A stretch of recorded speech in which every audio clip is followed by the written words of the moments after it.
For me personally, I work on physical balance, chemical balance, and emotional balance. I think those are the three things that keep us healthy. So first thing in the morning I do is my number one priority is to connect with the field and to surrender my identity and create from the field instead of from matter. And that's something that's a very high value to me, because I think when you are defined by a vision of the future, for the most part, you stay out of the memories of the past. So I like to get my brain and body right before I begin my day. Then I do a workout. I do something physical for my body, and then I take care of myself, with good nutrition. And then I start my day, because the rest of the day I'm serving. So it's a good idea to take care of me before I take care of anybody else. Start my day with morning meditation, and I allow for 2 hours every morning for myself for that work. And so I'm an early riser. I think that according to the research that we've done numerous times, that there's a moment when we're going inward, where we have the ability to get beyond ourselves, to get beyond our body, because we think we're our body, get beyond the people in our lives, the things that we own, our cell phone, our computer, the places we need to go to work, home, wherever, at shopping, and get beyond linear time itself. And that elegant moment is when we turn inward and connect to the generous present moment. And all possibilities in the quantum field exist in the present moment. So the act of connecting is getting beyond yourself and becoming pure consciousness, dissociating from everything in the three-dimensional reality. And if you take away every body, every person, everything, every place, and time itself, and you eliminate the planets, the moons, the stars, the light from the stars, you're left with this empty space, this void. And that is the field. Even though you can't see something there, doesn't mean it doesn't exist. It's where possibilities exist. It's where frequency exists.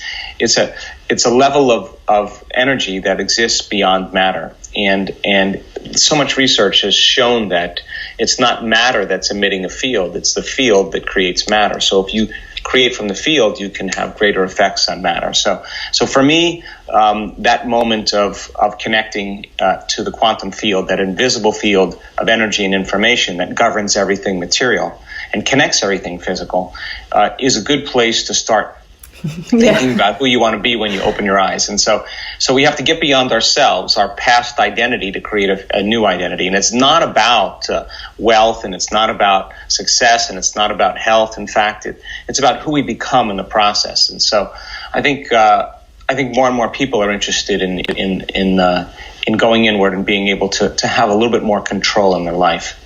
Well, I think there's got to be a balance. We have to keep one foot in the real world and one foot in the quantum world. And that means that we have to be practical people when we're navigating in three-dimensional reality. And let's face it, we spend the majority of our time there. This is what physical reality is about engaging in this world with our senses. And so the problem is that when the ego's in balance, its job is to protect the self, to protect the body. If you're near a bonfire and the embers are blowing ashes towards you, your ego tells you to step away. If you're hiking and you're going along a very narrow cliff, it's your ego that says stay close to the wall and stay away from the edge. The ego's natural job is to protect us, So what happens though is when we get switched on by the hormones of stress, which, by the way, is 70% of the time,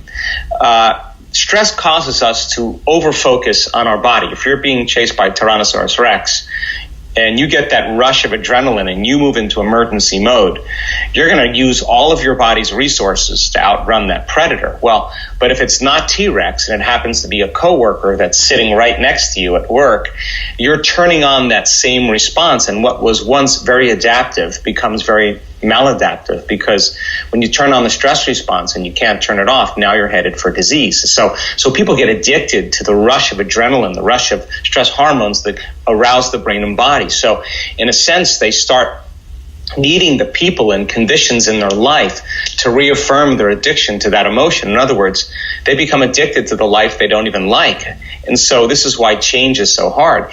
At the same time, when you're threatened by a predator, you see danger, all of your attention goes to the outer world. You're narrowing your focus on the cause of your change in your internal state. So that becomes a habit. People all of a sudden start narrowing their focus on everything material. Well, in the quantum world, reality is both a particle and a wave, matter and energy. And so we begin to exclude the field of possibilities when we're in the habit of focusing on just the material world. And by the same means, when you're threatened, you're always beginning to select a possibility in the future based on your memories of the past. You're thinking about how much time you have to get to run away from that predator. So all of your attention is on the body, all of your attention is on your environment, and all of your attention is on time. And now where you place your attention is where you place your energy. And now you're locked into the rules of Newtonian physics, where you have to be play by a certain amount of rules. In other words, your matter trying to change matter. Now, when this happens, all of a sudden the ego gets endorsed and become overly selfish. Now we're selfish. We're trying to take care of ourselves. We become self-indulgent, self-important, self-centered, self-aggrandizing. It's all self-pity. It's all about the self. And this is where people wind up in trouble because there's only a few things you can do. You can compete, you can manipulate, you can lie, you can fight for it, you can try to predict it, try to control it. That's matter trying to change matter. So then the ego gets more frustrated because it can't produce an outcome, and then those very hormones of frustration further endorse the ego, and now the person's on the hamster wheel. They can't get out of their life. By very nature of the concept of change, to change is to be greater than your body, to be greater than your environment, and to be greater than time. So then we have to lay down the very thing we used our whole lives to get what we want for something greater to happen. And that breaking that habit of how we've created or gotten things that we've wanted in our lives is the work. That's the work. So when we create from the field instead of from matter, we have to shed the ego and we have to shed the identity. Now that sounds really simple in a phrase, but if you keep waking up every morning and thinking the same thoughts, making the same choices, doing the exact same things, creating the same experiences, and producing the same emotions every single day, and those same emotions drive your very same thoughts, your biology, your neurocircuitry, your neurochemistry, your hormones, and even your genes are going to be the same. In other words, you're programming your body into a predictable future based on what you did in the past, and now we lose our free will to the program. So you do that for 20 or 30 years, and all of a sudden you decide to sit down and find the present moment, and your body says, well, I'm on a program. I got to get up. I got to make breakfast. I got to go to the bathroom. I got to check my emails. I got to watch the news. I got to take a shower.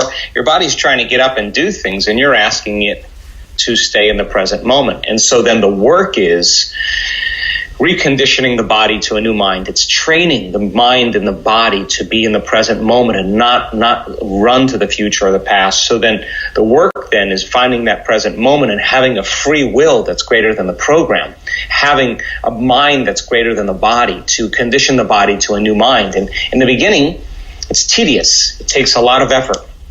But if you know the formula and you know how to do it, we have so much research to prove that you could be sick, you could be overweight, you could have a terrible past, you could have all kinds of things that people excuse themselves for. Too old, it doesn't matter. We've measured these changes on every age, every body type, every culture, every race, every disease. People have once they understand the formula, then they know how to overcome their ego.